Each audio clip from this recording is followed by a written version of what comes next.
So welcome everybody today to our Enterprise Ireland Evolve UK webinar, and thanks for joining us. My name is Marie-Claire.Henry. I'm a Senior Market Advisor for Enterprise Ireland, leading on the healthcare and life science sectors here in the UK. I'm joined today by Martin Bell. As an independent consultant, Martin has been working with Enterprise Ireland for the past couple of years, providing advice to our clients on the NHS and the wider UK health and social care landscape, as well as offering more strategic guidance on market access, entry, growth strategies, and much, much more. You're very welcome, Martin. How are you today? Hello, I'm very well, thank you, Marie-Claire, and hello to everyone who's joined us. Right, so I think we've got about 50 attendees. I can see there's some still rolling in. So some quick housekeeping just before we move on. So just to let everyone know, the webinar is being recorded, and so you will automatically receive a copy in the next day or so. We have allowed quite a bit of time at the end for Q&A, and so please do pop any questions you might have for Martin into the chat area, and we'll cover those off towards the end of the presentation. Now, I have noticed that there are a number of companies that have joined today that aren't all Enterprise Ireland clients, and so I might just quickly introduce the organisation. Enterprise Ireland is an Irish government agency with responsibility for trade and innovation, supporting over 5,000 Irish companies worldwide. We help our clients start new businesses that will create Irish employment and generate business overseas. I guess the key role of our overseas offices and our sector specialists in market, so my role, is to help businesses build long-term partnerships and to provide market insights and knowledge that will help Irish businesses scale and expand reach in global markets. We have approximately 40 offices worldwide, 2 here in the UK, in London and in Manchester. The UK is one of our largest export markets, and despite the uncertainty and challenges presented to us by both COVID-19 and Brexit, the UK remains of vital strategic importance to Irish companies with ambition to grow. I guess due to the close geographical proximity between the UK and Ireland, as well as a common language, it probably isn't surprising that the UK is also often the first export market for many Irish companies looking to grow their business outside of Ireland for the first time. And in the case of Irish healthcare companies, more often than not, this is via the UK's NHS. The NHS, as an organisation employing more than 1.7 million people across England, Scotland, Wales and Northern Ireland, within GP practices, acute trusts, mental trusts, ambulance trusts and so on, each with different populations, processes and pathways. It can also be a daunting prospect considering where to start and what your options are. And so I very much hope today that our webinar offers some insights and information that will help support your growth strategy, whether you're looking to enter the UK for the first time or if you're expanding your business here. Now, before I hand across to Martin, we thought we'd kick off with a quick poll just to understand who is currently doing business with the UK. So hopefully everyone can see that. I know you can't, Martin, but the poll is up there. So the results are starting to come in. I'll just leave that a moment or two. Okay, so you'll be interested to know, Martin, that 63% have said yes. So we have an audience that is obviously reasonably familiar with the NHS, and 38% no. So now I'm going to hand over to Martin. I know many of the attendees online today already know Martin, but for those that may not, Martin is going to provide a brief introduction to himself, sharing some insights on his background and professional experience before getting into the presentation. And just a reminder, as I mentioned earlier, please do enter any questions you have for Martin into the chat area. We will cover those off at the end of the presentation, and I guess any that we don't get to, Martin has very kindly offered to follow up after the webinar. And just a reminder again, the webinar is being recorded. So over to you, Martin. Thank you very much, Marie-Claire, and a quick introduction from me before we get into the session. So my background, I did lots of things in the first half of my career that had nothing to do with health, but all very good general commercial business experience. For the past couple of decades nearly, I've been in and around UK healthcare. I was a board level CIO in the NHS for 10 years. I then went on to be ultimately Deputy Managing Director for EMIS, the UK's largest clinical systems provider. And for just over 3.5 years now, I've run my own consultancy, the Martin Bell Partnership, specialising in healthcare IT, dealing with corporate organisations, large corporate healthcare IT, private equity, a lot of digital health startups, and I still do some work directly for the NHS and other healthcare providers like hospices and private hospitals. For just over 2 years now, about 2.5 years, I've been the main digital health consultant for Enterprise Ireland in the UK, helping both Enterprise Ireland and now Marie-Claire, who heads up that part of the organisation, but also then directly a number of the Irish clients that have come through and looked to either enter or grow in the United Kingdom. So a little bit of housekeeping from me. It's a 60-minute session. Some of the topics we have in here would require a whole day individually themselves, so we're obviously going to have a dip, but perhaps we're not going to jump in the swimming pool completely on some of these topics.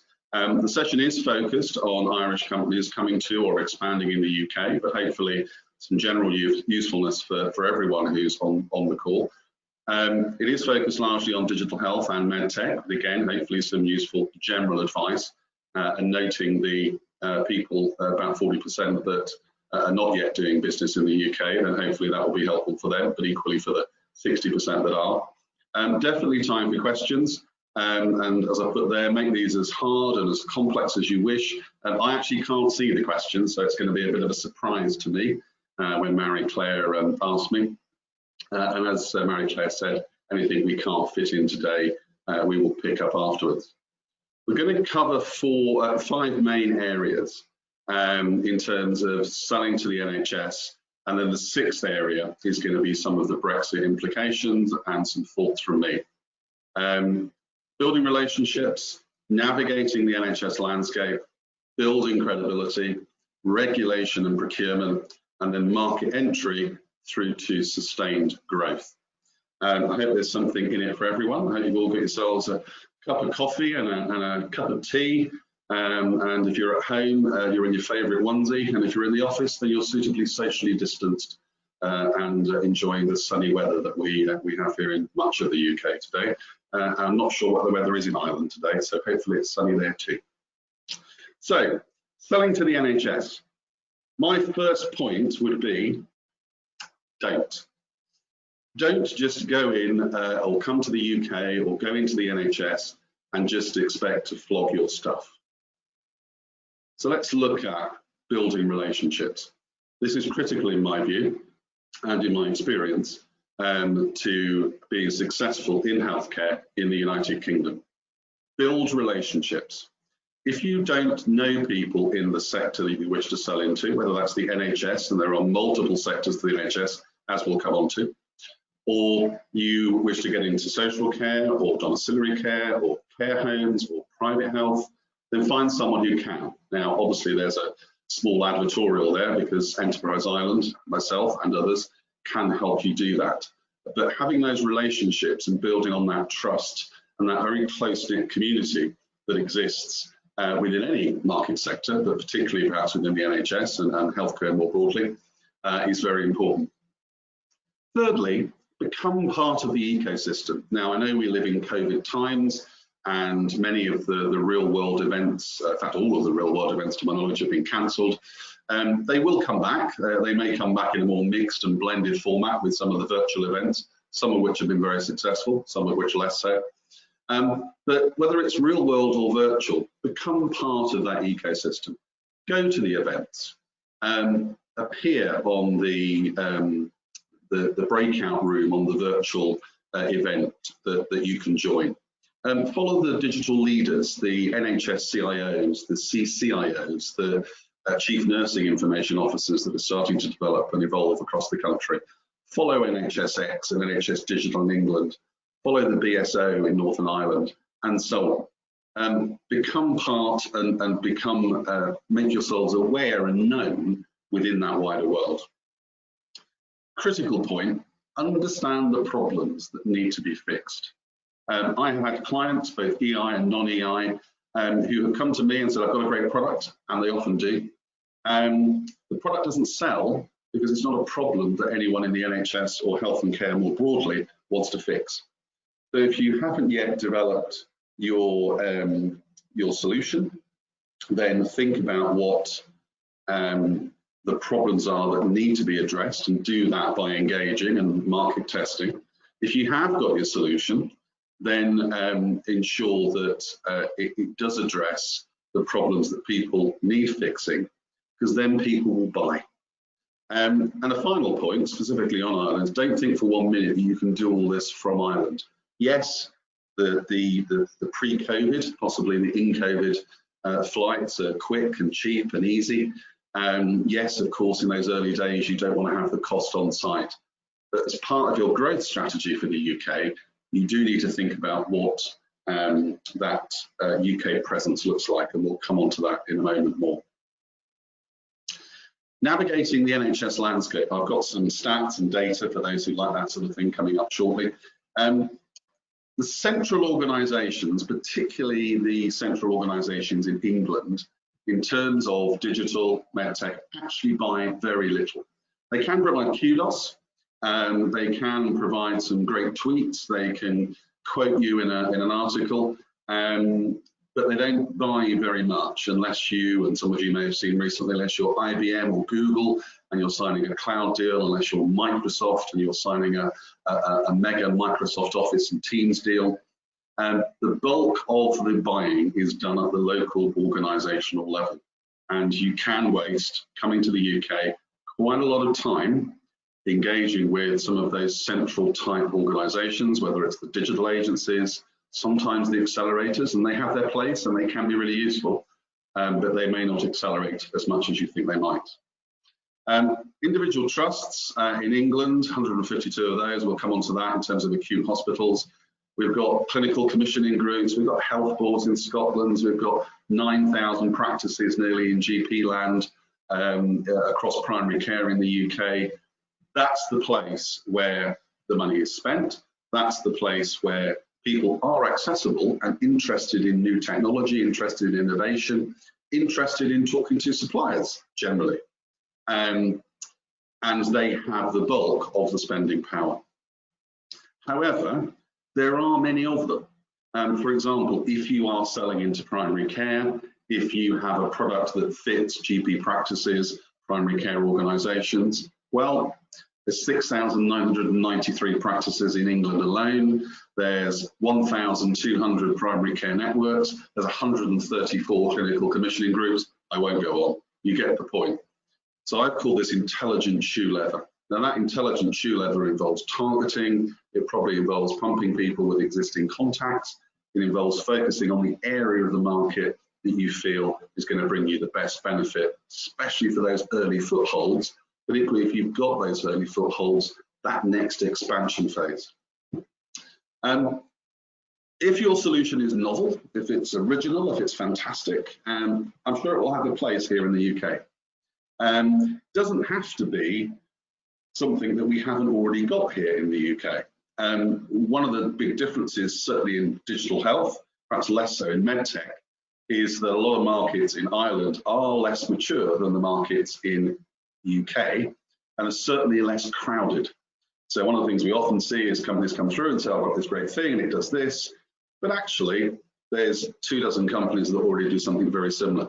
So when you are looking at the market, understanding it is obviously important, but then possibly focusing on areas that some of the existing UK companies are not focusing on. So maybe they're all focused on acute hospitals and you can focus on primary care. Maybe they're all focused on health and you can focus on care homes, for example. Maybe they're all focused on the NHS and you can focus on private. So there is plenty of scope to look around.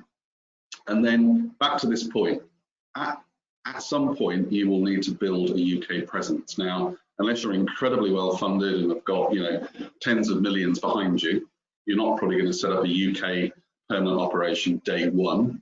But you do need to think about what that growth in that UK operation looks like. And that might involve you employing people directly. So there's always high risk to that. You might partner, you might use the associate model, you might speak to an organisation that has an existing footprint across the UK and do a reseller or a partnership agreement. Whatever the model, you need to make sure that you include it in your strategy. So here's a little graphic. This is NHS England. You can see here the budget in NHS England alone for this year, 148 billion. Plus we've got an additional 32 billion that's been spent variously appropriately, I think some might say, on the various COVID contracts. Some of the organisations there, 134 clinical commissioning groups, that's actually down from about 191 last year.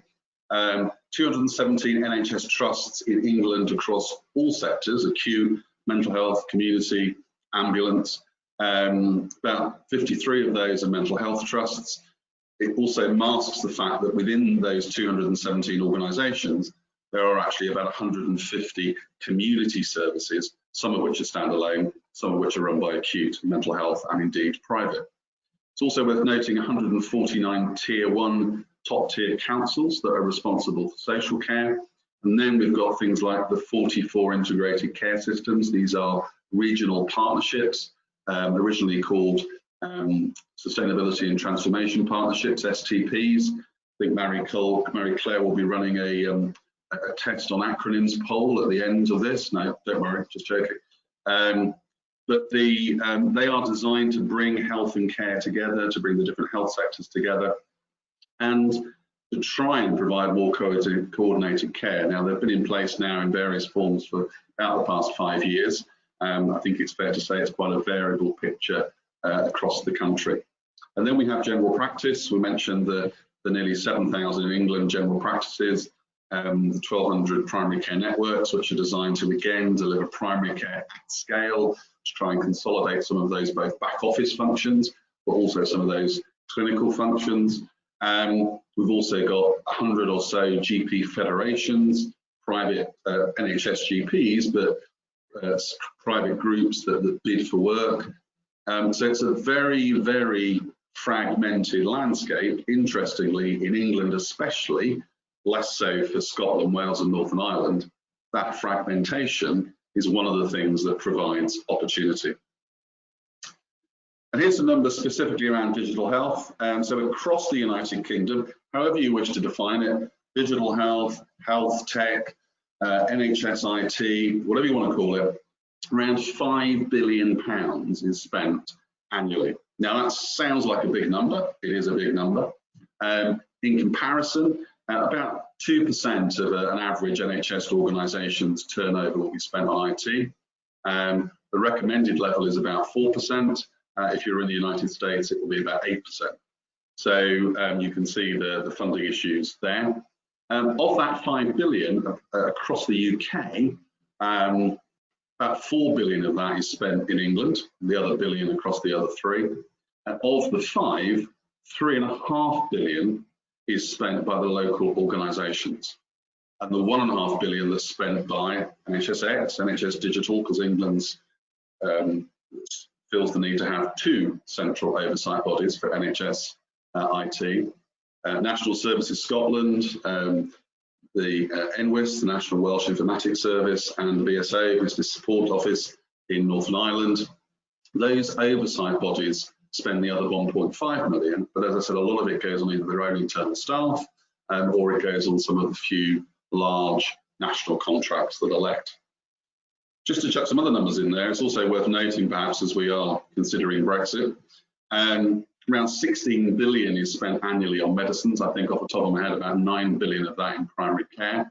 And there's also around 6 billion a year spent by the NHS in England on medtech. The next point, building credibility. You've come to the UK, you want to get in, how do you make yourselves credible? Getting the first customer, the first 1 or 2 customers is absolutely key. Then delivering on that, and then turning them into an advocate within the system for you. So one example, There is a national discussion platform that all of the CIOs, all the CCIOs, all the CNIOs and others take part in. There are many advocates for different solutions on there. You will find that more barriers drop if you have been able to turn some of those senior digital health leaders into your advocates, and they promote you at conferences and in discussions and when they're having a drink with their friends in the pub, whatever it might be. That's a really powerful tool.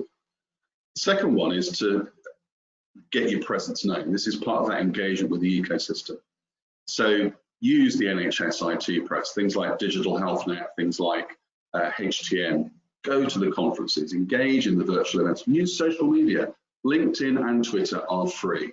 LinkedIn and Twitter do not require, in quotes, any, certainly not massive marketing budgets to start to get your presence felt, to start to build followers, but also to engage with, to follow, to comment on the articles that are appearing, the UK digital leaders who are all on Twitter and LinkedIn and commenting themselves, to start to just pop up on people's radar, so that actually perhaps when you make that contact, or someone that you've engaged in the UK or the reseller for you makes that contact and mentions your name, maybe they will have seen your name scroll past on their feed, and it will just be that a little bit warmer as a connection. Having got those first few customers, you really then need to highlight the benefits. You really need to get the press release out, you need to get the social media out, you need to develop the case studies, and they don't have to be complex, 5, 10, 20 page case studies. No one's got the time to read those things. It can be as simple as a social card on social media with a smiling picture of a happy customer and a quote about what you did for them. Very powerful, very simple, and if you're a startup, very cheap. The market here, as you've seen, 16, 6, 5, big numbers. You don't need a massive share of that to, first of all, gain a foothold in the UK. Secondly, to actually build quite a decent business in the UK. Of course, you might like to dominate your market sector, but the chances are there will be other players wherever you go, in whichever sector. But actually, there is plenty to go at in terms of what you're able to win. And particularly for Irish companies, use your experiences in Ireland. It often strikes me, and this is a personal view in the UK, it's often the case that actually, if you do something in London, then the North won't necessarily take note of it. If you do something in the North, South won't take note of it. If you do something in Scotland, the English won't take note of it, and so on and so on and so on. There are, as Marie-Claire said earlier, strong cultural ties between Ireland and the United Kingdom, and actually drawing on experiences. If you've won a hospital, 2 hospitals, you've delivered a community, something in the community, you've delivered things in care homes, build on that and use the materials that you have, again, as part of your entry or growth strategy in the UK. Regulation and procurement. Well, for those of you doing business in the UK, certainly I'm not a specialist in MHRA, medical device regulation and drugs, but you're going to need to be registered, you're going to need to be CE marked and all of that good stuff. And it's relatively straightforward and clear. For software, IT, apps, far less so. In fact, I'd go as far to say, and it's probably a bit controversial, that at the essence, there is no regulation. If you develop a piece of software and someone likes it, they are at liberty to buy it. Now, what we do have is lots of guidance, and we have and a lot of those, let's call them mandatory, a lot of those mandatory regulations we do have around software comes from either a requirement, for example, to have ISO 27001 to get onto a particular framework, or you have to complete a clinical safety assessment before you can apply for a certain tender, or you might have to complete the NHS Information Governance Toolkit before you can connect to the NHS network. So there is, in some areas, rules and regulations that force you to do certain things and force you to comply with certain standards. However, it is highly variable across the different sectors, and there are many. The rules around delivering electronic patient record systems will be quite different to the rules around delivering pharmacy stock control, will be quite different delivering a patient-facing app, would be quite different again to delivering a system to manage maternity care, for example. So again, that local specialist, niche even knowledge, quite important to get depending on the sector you're in. Most procurement these days is done via frameworks. There's a lot of them, and I've listed some on the next page for information as a takeaway. However, especially for market entry, typically, if you've got a solution that fixes a problem that somebody wants fixing, they like you, they like the solution. Certainly for acute trusts, if you're talking up to about 50k, the chances are there won't be a need for a competitive procurement. And actually the trust will move forward with effectively a single tender action.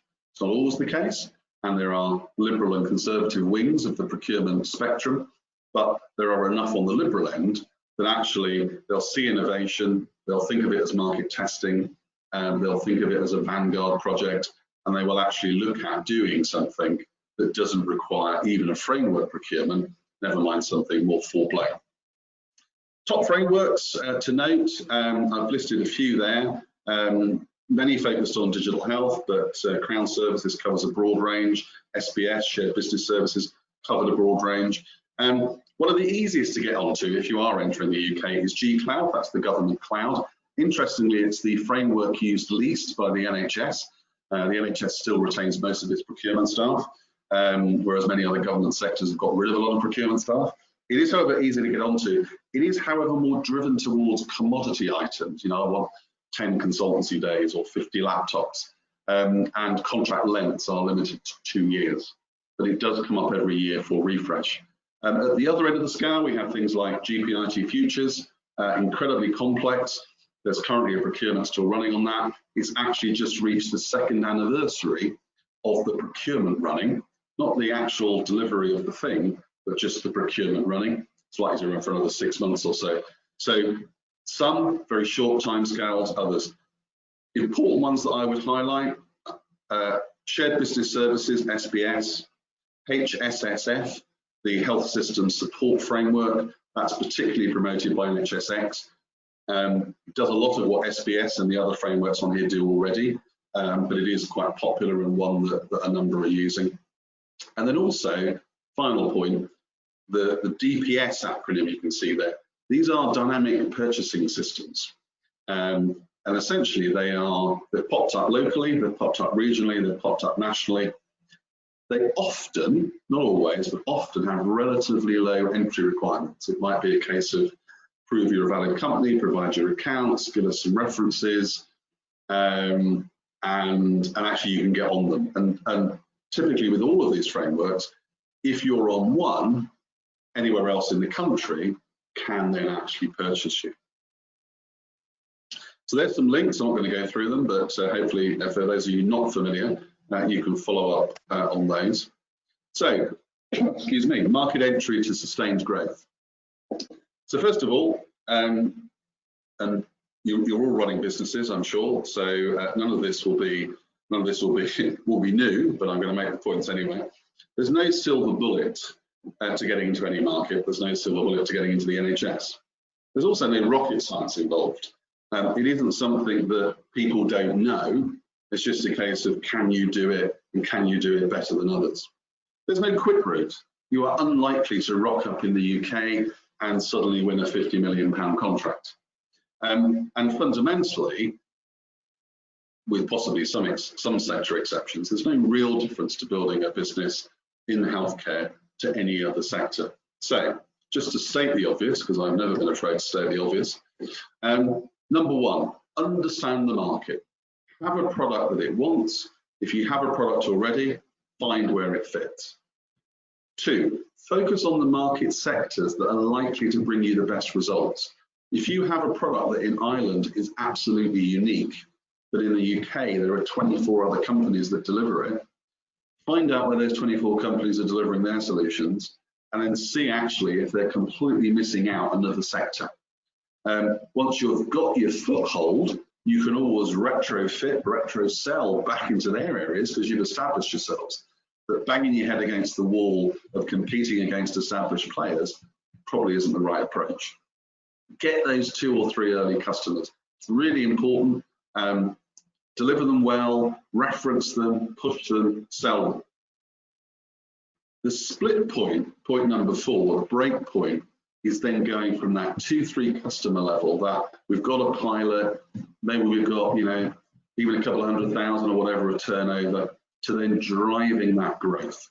And that's where you'll need to have a real consideration around what your UK operation looks like, how you're going to scale it, how you're going to deliver it, and crucially, and I see this so many times, and Marie-Claire, I know I've seen it so many times, ensuring you've got the funding runway, however that's delivered, and there are many ways to do it,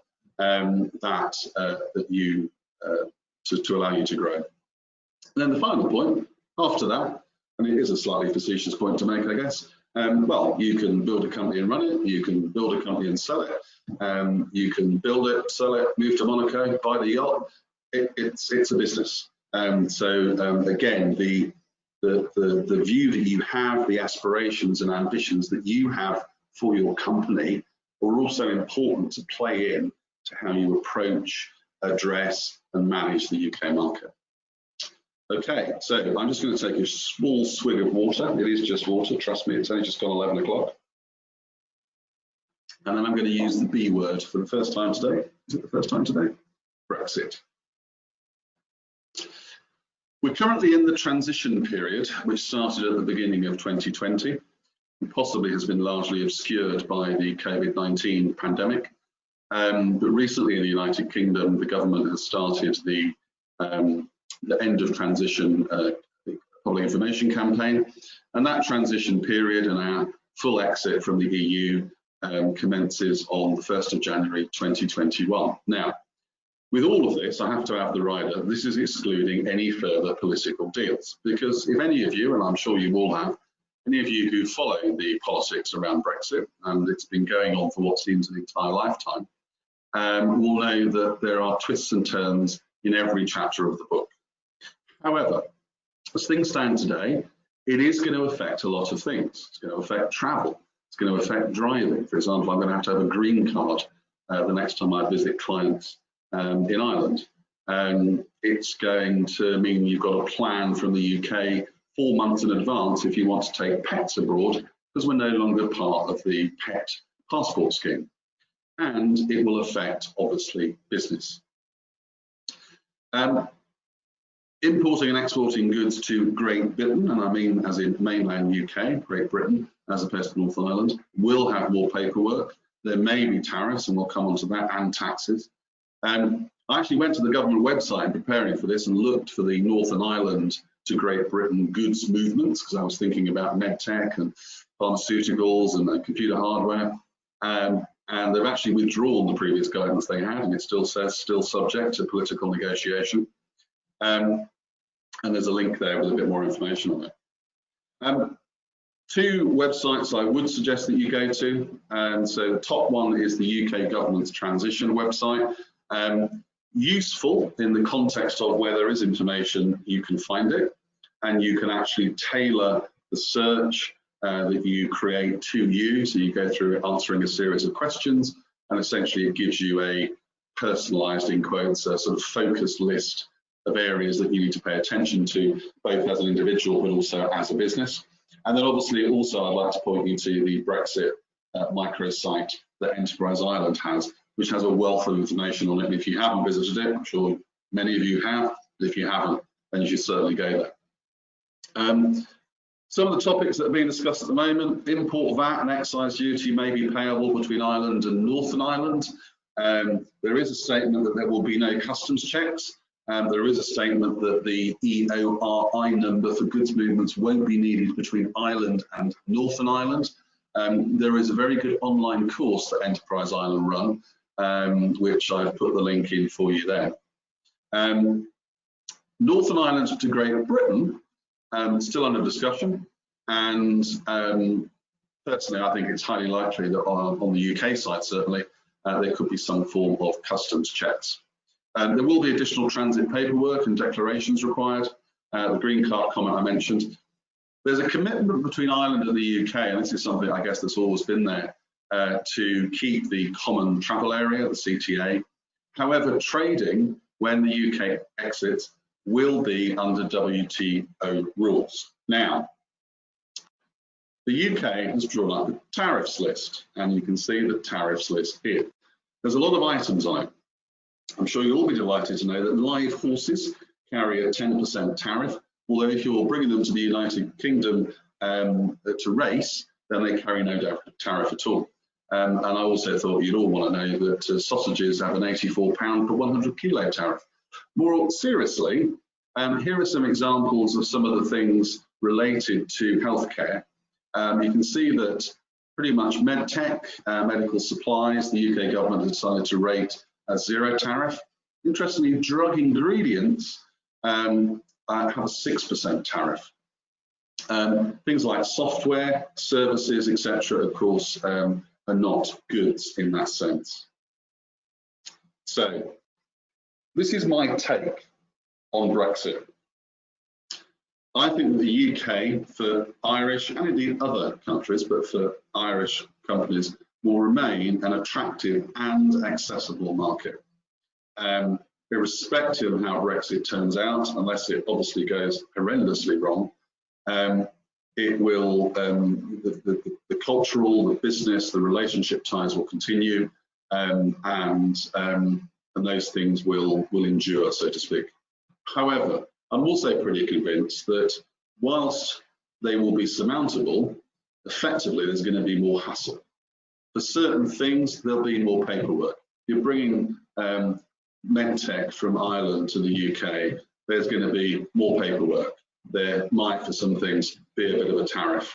So there's going to be some prep that you're going to need to do. For services, consultancy, software, I think these things will largely continue unchanged. Now, for certain professional registrations, lawyers, doctors, accountants, then there may well be the need to double register. But by and large, with the exception of potentially ensuring that you have the appropriate GDPR compliance statements in your contractual documentation, I think that those softer things, not commodity, not stuff, will largely continue as they are now. Strong piece of advice, because this is all precluded by what's going to happen, and let's face it, 6 months ago, would any of us have predicted what we've been through over the past 6 months? You need to keep checking the UK and Irish government guidance that comes out from their websites. It's updated on places like Enterprise Ireland. And if you haven't done that already, whether you're big, small, I would advise you to do that pretty much this weekend.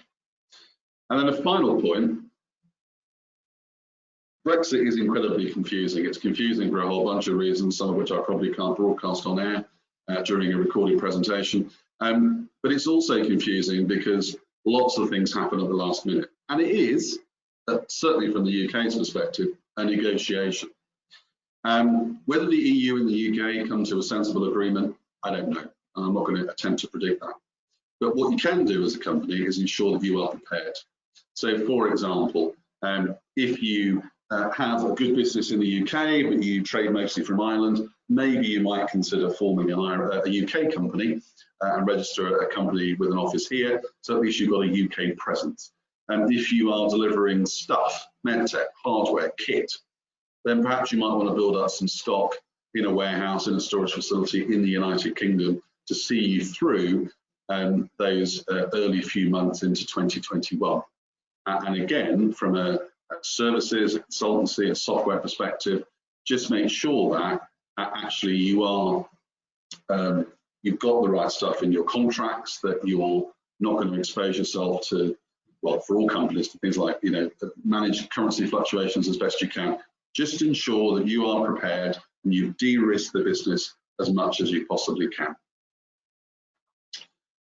I hope that was helpful. I'm going to hand back to Marie-Claire, and I'm happy to take any questions.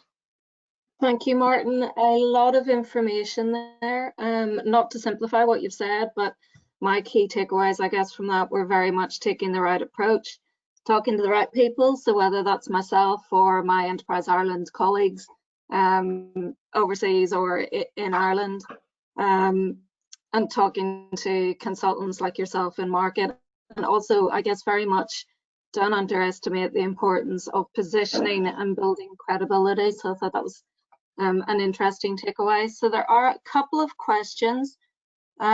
First one, what is the perception of having a working relationship with the HSE? So for example, delivering pilots for services, does that have credibility, or would that be considered like a UK health trust? Just repeat that, Marie-Claire. Sorry, go on. What's the perception of having a working relationship with the HSE? For example, delivering pilots for services, does that have credibility, or would it be considered like a UK health trust? I think so. I think first of all, it does have a level of credibility. The fact that you've been picked up and used by Ireland's National Health Service, so to speak, by the national body that runs healthcare, will certainly have an element of kudos here. It's the point I suppose I made about if you've got those sorts of things, then by all means use them as part, especially of your market entry strategy. If you've been picked up by the HSE, if the Mater Hospital's using you, Talla's using you, if places are using you, then bring those experiences and the benefits you've already delivered to healthcare to the United Kingdom and talk about them. So yes, they have a credibility and they very much have a purpose. Another question, Martin, is there an approved to supply NHS process that we can apply to? We were asked if we, we were asked if we were NHS approved. We didn't need to go through a partner to deliver to 3 acute hospitals.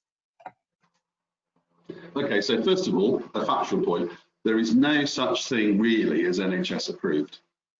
What may be meant is that either two things. Number one, do you have a footprint in the NHS? Therefore, the NHS has by default approved you because they've bought you. What it probably means is are you on a framework that the NHS has created, and so therefore they can contract with you? So again, what I'd say is have a look at some of those frameworks that I popped up briefly earlier. Something like G-Cloud, relatively simple to get on. It's just closed, unfortunately, for this year, but it will open again next year. It's a pretty simple process to get on.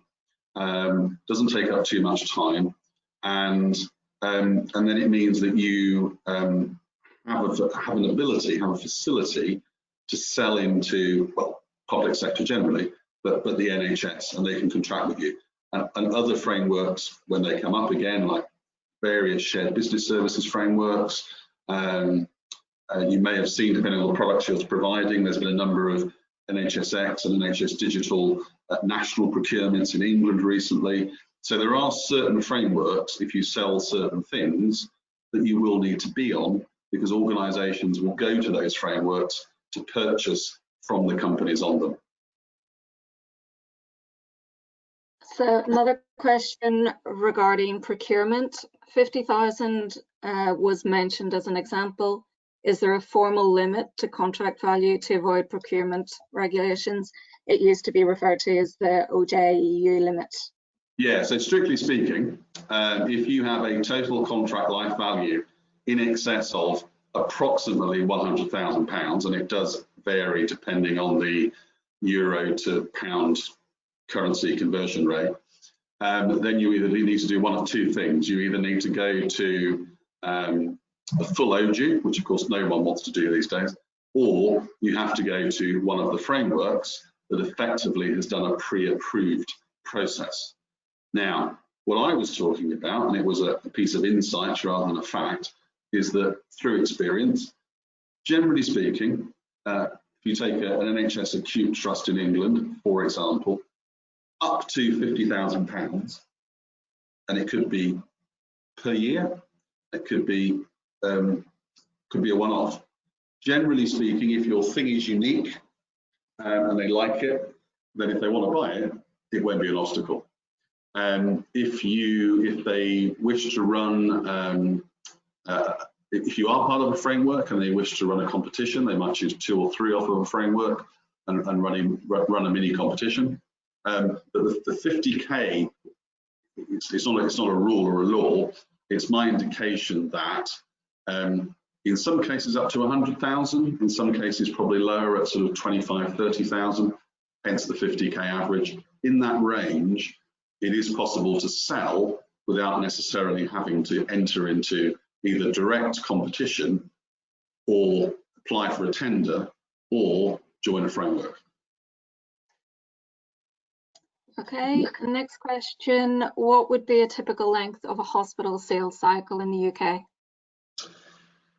Slightly depends on the product, and it slightly depends on the value of the product. I would say that most people should be thinking, and perhaps especially for early sales, in the region of, I'm going to say 9 months as an average, but I would say on a reasonable spectrum of 6 to 12 months. And if you start to have something large, so for example, if you're bringing a electronic patient record system over here and you bid for one of the hospitals that's looking for an EPR or EMR, as they're often called in Ireland, then that could easily be a 2-year cycle. But you know, people should be thinking 9 to 12 months. Great. For an early stage Irish startup, would it be a better strategy to concentrate your efforts in getting your first customer in the UK rather than in Ireland? That's a good question. I'd say a few things. Number one, do what's most likely to work. Forget what sector you're in, you're building a business. So actually, if you can win 1 or 2 clients quickly and easily and get revenue in Ireland, you've got some money coming through the door, and then you can grow in the UK. I suppose the second thing I'd say is if you haven't yet started properly trading, so to speak, in Ireland, Ireland does have a much lower cap in how much money you're going to be able to get there, just simply because of size. So actually, if you want to start as your first market, then the UK obviously has a much higher cap because much more money is spent. But I think it probably depends. It might also depend on your own personal circumstances, how much traveling you want to do, how much flying you want to do, and it probably also depends on what the product is. But yes, I wouldn't say that either is the wrong strategy. Both could be right. What are the best conference events to?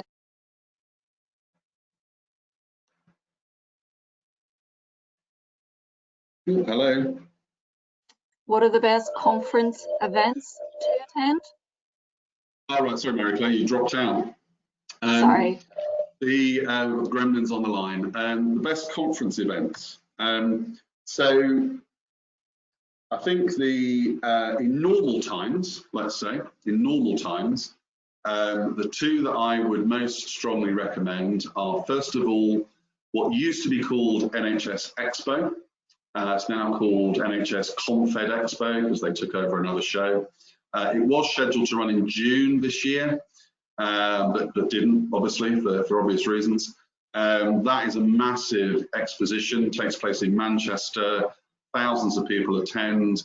You know, Matt Hancock makes keynote speeches, Simon Stevens, the chief executive of NHS England, makes keynote. Everywhere, you get chief execs, CIOs, all sorts of senior leaders and senior digital leaders attend. It's a fabulous networking event. Lots and lots of all the vendor community is there. So great for partnership conversations, great for spying on the competition. And the second event is the Digital Health Rewired event. Probably a bit more focused on acute and to some extent mental health. But it takes place in March. It was actually the last real world event that took place. In fact, Marie-Claire and I attended. Again, fabulous networking event, lots of great talkers, all the right people who go.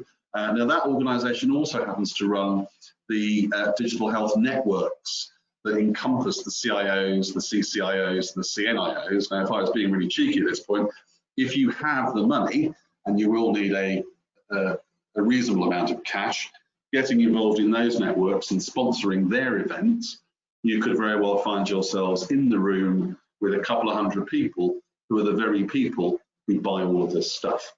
So yes, they're the two. There are, however, many, and again, if I was being asked for a specific particular product or thing, then it would possibly be a completely different show.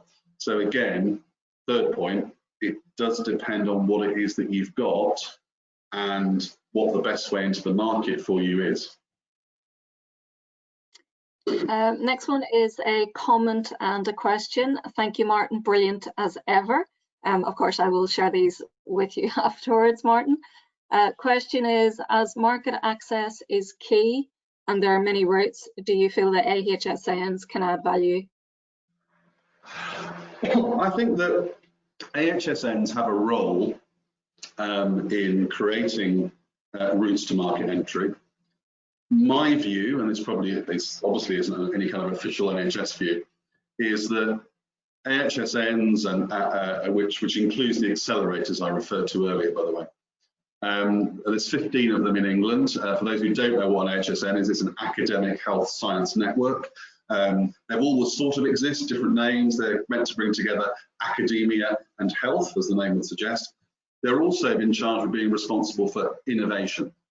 Now, I've known one or two companies that have done very well through those routes. The most popular accelerator in NHS land is probably the Digital London accelerator, which is going a few years now. I think it's onto its 4th or 5th cohort of companies. But even with that very successful one, there are some that have done very well. There's many that we've never heard from again. So it's a route to consider. My general experience is that it's more often not the route than it is the route, and that actually going direct to market is a much faster route than trying to go via one of those types of AHSN accelerator type programs.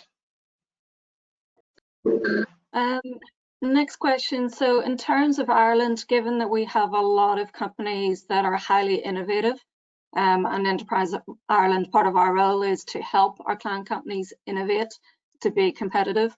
What is the best way to understand the NHS healthcare priorities and needs to support needs-led innovation? Two answers to that.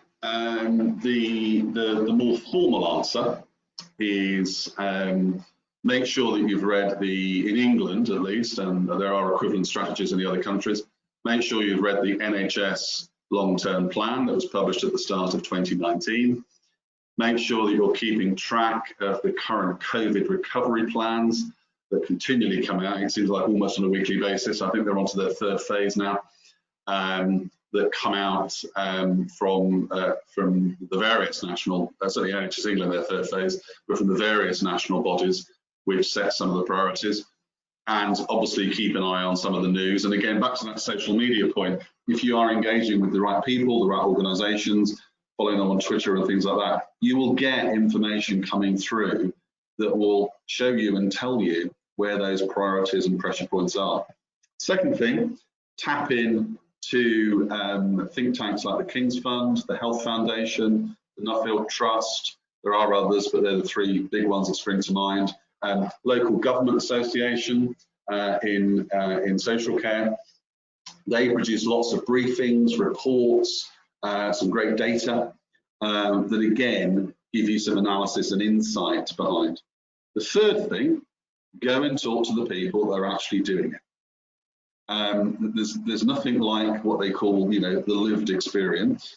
If you've got a thing, and let's say it's relevant to primary care, and it's relevant to GPs, go and talk to some GPs and go and talk to them about what it feels like to get back to, in quotes, normal services whilst COVID is still going on, when you feel completely exhausted.